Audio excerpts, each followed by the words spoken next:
Eh bien, plusieurs disciplines vous seront proposées aujourd'hui. On va parler bien sûr de karaté, on va parler de football, on va parler bien sûr de tous les sports avec Ngamble Konaté, voilà, très cher.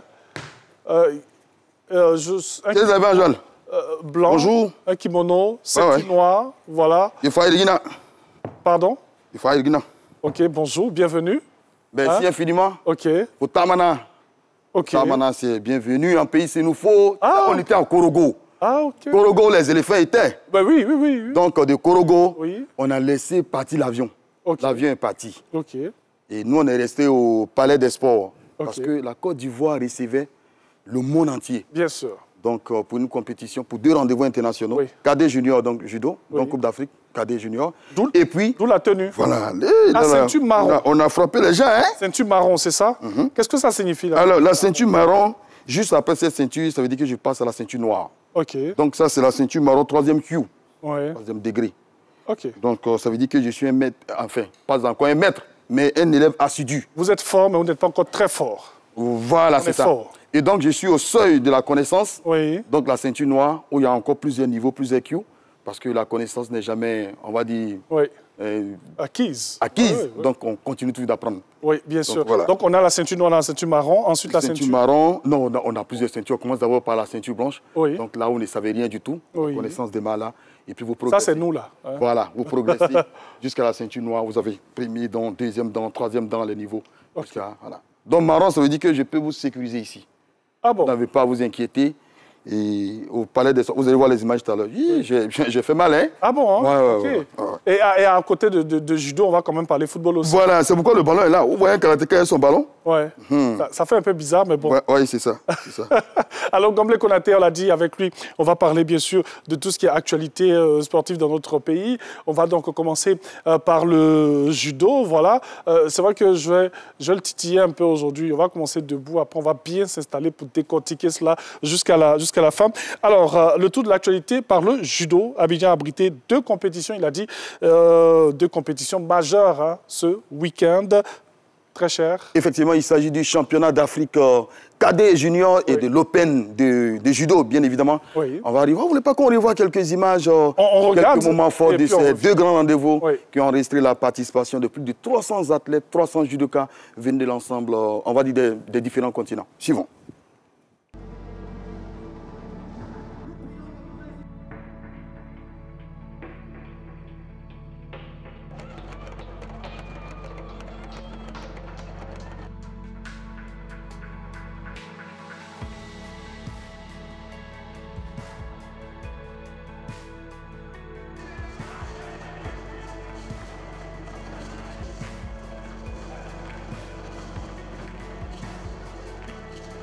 C'est une très belle fête avec des grands champions internationaux. Je suis hyper satisfaite du travail de mes athlètes. Merci à vous et portez-vous bien. Que Dieu vous bénisse aussi. Que la Côte d'Ivoire rayonne. Et la Côte d'Ivoire rayonne grâce au leadership et à la vision du président de la République, son Excellence M. Alassane Ouattara.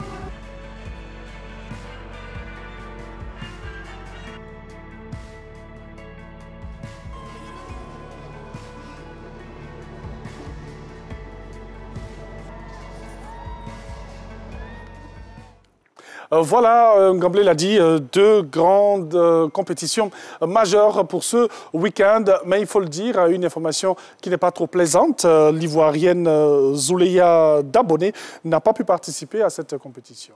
Oui, puisqu'elle est blessée. Elle est blessée. Oui. Mais vous savez, la bonne nouvelle, c'est que c'est vrai, elle n'a pas compétit, mais elle est qualifiée pour les JO de Paris 2024. Parce que tout simplement, elle avait déjà obtenu le maximum de points, donc elle est qualifiée. Pour cause de blessure, elle n'a pas pu, donc, on va dire, participer à cette compétition. Et c'est d'ailleurs la seule judoka ivoirienne qui est qualifiée donc, au JO de Paris 2024. Bien évidemment, après ça, c'est la bonne 2016, nouvelle. Oui, ça, c'est la bonne nouvelle. Ouais. Après 2016, 2021. En 2024, elle va représenter donc le judo ivoirien à cette grande compétition internationale, les JO, qui débute exactement dans 46 jours. Sa 3e participation. Sa 3e participation, puisqu'elle a participé au JO de 2016, Rio 2016, après 2021. Ça sera donc sa 3e participation, vous avez raison, 2024, au JO de Paris. On espère qu'elle va pouvoir obtenir une médaille à ces JO-là pour couronner, pourquoi pas, cette belle carrière de la judoka ivoirienne. On a fait aussi des recherches. Pardon? Vous avez dit, j'ai raison, j'ai dit on a fait aussi des recherches. Oui, mais vous êtes toujours à Paris, c'est ça, non?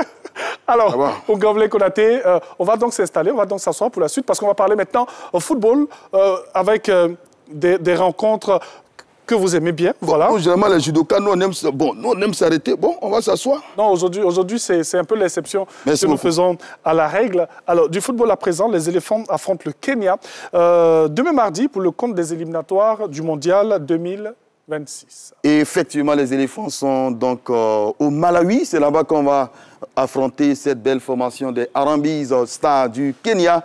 Les éléphants sont arrivés ce samedi, donc au niveau on va dire, du Malawi, pour affronter cette belle formation du Kenya.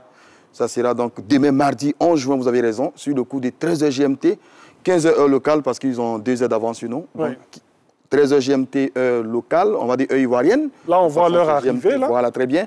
Et 15h donc heure locale au niveau donc, du Malawi.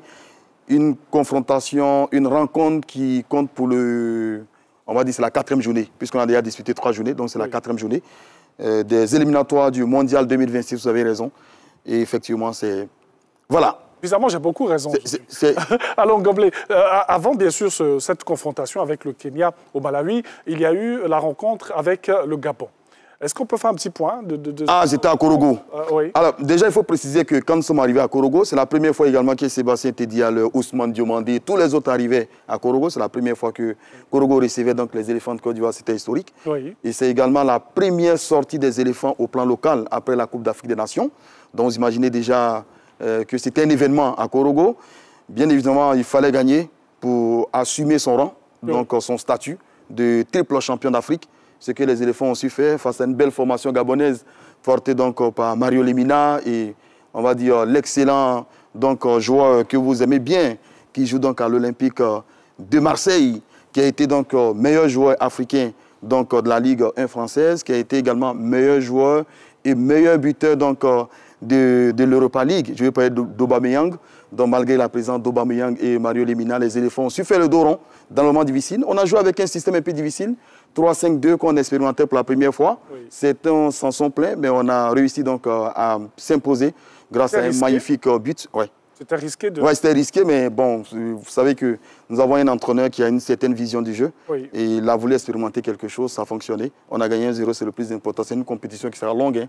Le plus important, c'est de gagner, pas de perdre. Donc, on a gagné 1-0. Et vous voyez que lors de la première journée, on a battu les îles Seychelles. Voilà, c'est bien ça. Les îles Seychelles, très bien. On les a battus 9-0. Donc, ici au stade Alassane Ouattara de Bimpe, on a battu la Gambie 2-0. Oui. On bat lors de la 3e journée cette belle formation du Gabon 1-0. Ça nous fait 3 matchs, 3 victoires, 12 buts inscrits, aucun encaissé. Donc, ça fait en moyenne 4 buts par match. Oui. Aucune équipe n'a fait mieux que les éléphants de Côte d'Ivoire dans ces éliminatoires déjà. Et le prochain match, ça va être avec, bien sûr, le Kenya. Oui, Harambee. Comment est-ce que vous voyez cette rencontre? Oui, ça sera une rencontre difficile. Vous savez, on joue au Malawi un peu dans des conditions qui seront un peu difficiles, mais ces éléphants-là sont capables de l'emporter. Donc, on n'a pas d'inquiétude particulière à se faire. Vous parlez de conditions, c'est le temps, c'est la météo. Oui, le temps, la météo, puis la bonne joie, l'altitude également, donc oui, c'est pas évident. Donc, mais on pense que ces éléphants-là sont habitués à ces joutes africaines et même sur les stades européens et tout. Je pense qu'on peut l'emporter, surtout que la Côte d'Ivoire caracole seul en tête, on est en confiance en ce moment. Donc, le Kenya qui a été tenu en échec lors de la 3e journée. Il faut faire attention, certes, il faut jouer sérieusement, mais tel qu'on connaît nos éléphants, tel qu'on connaît cette équipe qui a, on va dire, une grande capacité de réaction, je ne doute pas un instant, les Ivoiriens ne doutent pas un instant que la Côte d'Ivoire devrait pouvoir l'emporter. La Côte d'Ivoire, championne d'Afrique, 3 étoiles actuellement, ce leader du groupe F. Effectivement, c'est le leader du groupe F, puisque nous avons fait 3 matchs, 3 victoires, 12 buts inscrits, comme on l'a dit, 3 clean sheets avec un super Yaya Fofana. Deuxième, le Gabon qu'on a battu ici, le Gabon à 6 points. 3e, le Kenya, 4e, le Burundi. La Gambie est 5e. Et puis les îles Seychelles qui n'ont toujours pas gagné de match dans cette compétition ferment la marche, ils sont tout simplement 6e. Ouais. Au total, 10 journées. 10 journées. Effectivement, 10 journées parce que les éliminatoires donc, en Afrique se jouent avec 9 poules de 6 équipes. Donc 9 poules de 6 équipes. Et le premier de chaque poule est qualifié directement donc, pour ce mondial-là, qui va se jouer dans 3 pays différents, pour la première fois d'ailleurs de l'histoire. Et donc on aura 9 poules. Effectivement, vous avez raison, du monde on a 9 poules. Les premiers de chaque poule sont qualifiés. Il y a même un 10e représentant africain qui pourrait éventuellement se qualifier. Là, le système est encore plus difficile. Il faut déjà passer par les barrages, ici au niveau africain, avant d'affronter des équipes, on va dire, au niveau du continent européen. C'est un peu plus difficile. Mais vous avez raison, nous avons 10 journées au total. Nous ne serons qu'à la 4e journée, déjà donc demain, à l'occasion de ce match Kenya-Côte d'Ivoire qui aura lieu donc au Malawi, à Lilongwe, la capitale malawite. Donc voilà, on a 10 journées. Après 4 journées, il va nous rester 6 journées pour se qualifier pour ce mondial-là. Il faut dire que ça fait 2 mondiaux consécutifs qu'on n'a pas participé donc, à cette grande compétition. Donc ça sera le grand retour de la Côte d'Ivoire sur la scène internationale. Et avec ce que nous apercevons dès maintenant, on peut dire que nous avons vraiment des chances de participer à ce mondial 2026. Et aussi, avec tout ce que nous vous disons, tout va bien en ce moment pour les éléphants de Côte d'Ivoire. Oui, tout va bien pour le moment. Quand on gagne, tout va bien. Logiquement, quand on gagne, tout va bien. C'est vrai qu'il faut toujours chercher à s'améliorer, c'est important. Par moments, ces éléphants nous ont donné des frissons, mais c'est le foot, il faut respecter l'adversaire. Tout le monde est venu pour gagner, donc, mais il faut tout faire pour remporter donc, les 3 points, c'est important. À un moment donné, il va falloir se concentrer sur la Coupe d'Afrique 2025 qui arrive, au niveau du Maroc. Après, on viendra poursuivre ces éliminatoires-là. Mais logiquement, vous avez raison, les Ivoiriens devraient pouvoir, on va dire, se qualifier pour cette Coupe du Monde. Voilà. Bien sûr, s'il n'y a pas d'émotion, il n'y a pas de friction, c'est qu'il n'y a pas d'éléphant. Absolument. Enfin, on continue. Au plan local, on va parler bien sûr des couleurs que j'ai portées aujourd'hui. La SEC s'est brillamment qualifiée en finale de la Coupe nationale. Ah, absolument, la SEC Mimosa, qui est tenant du titre. C'est ça que j'ai porté. Oui, absolument. Mais vous êtes super, moi, bien. Merci beaucoup. Après, on va parler des voisins africains. Oui. La SEC s'est brillamment qualifiée, effectivement, en finale de la Coupe nationale. Hier, en l'emportant brillamment 3-1 face à l'Olympique Sport d'Abobo Oza, qui a quand même fait un magnifique parcours. L'équipe d'Amza Gamal, qui va disputer donc pour la première fois de l'histoire la Ligue 1 ivoirienne, tenait donc à aller jusqu'au bout de cette compétition, mais les Mimos ont retrouvé une certaine efficacité offensive. Ils ont tout simplement inscrit 3 buts, synonyme de qualification. Donc en finale de la Coupe nationale, une coupe que la SEC devra jouer jusqu'au bout.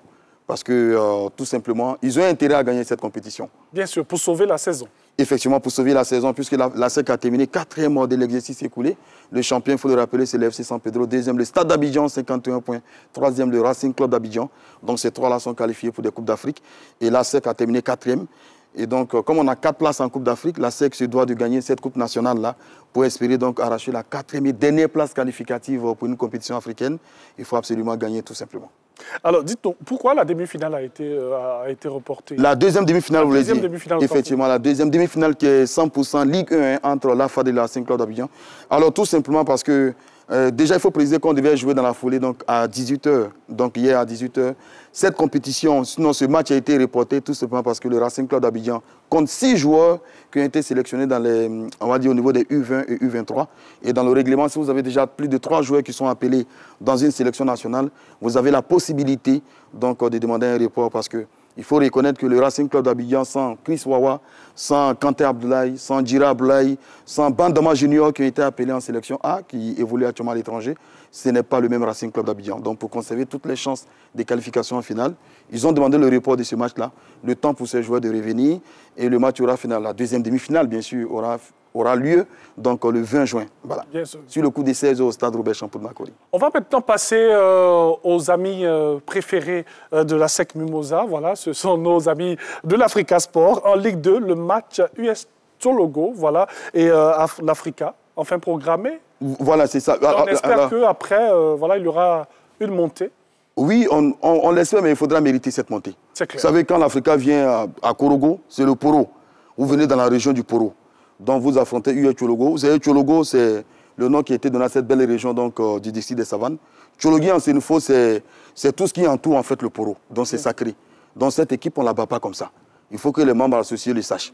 D'autant plus que l'US Tchologo est en danger. Il faut expliquer bien en fait le contexte dans lequel l'Africa voyage donc au niveau de Korogo. L'Africa est leader en ce moment avec 46 points plus 17, suivi donc de Iska qui a 44 points plus 20. Donc il y a une meilleure différence de but au niveau d'Iska. Oui. La dernière journée, Iska joue contre Yamoussoukro FC et l'Africa se rend donc dans le Poro pour jouer face à US Tchologo qui lui-même est en danger. C'est-à-dire que si Tchologo perd le match face à l'Africa, ils vont se retrouver en 3e division. Ce qui fait qu'ils vont forcément mettre le pied, ils vont forcément jouer et carrément les chances.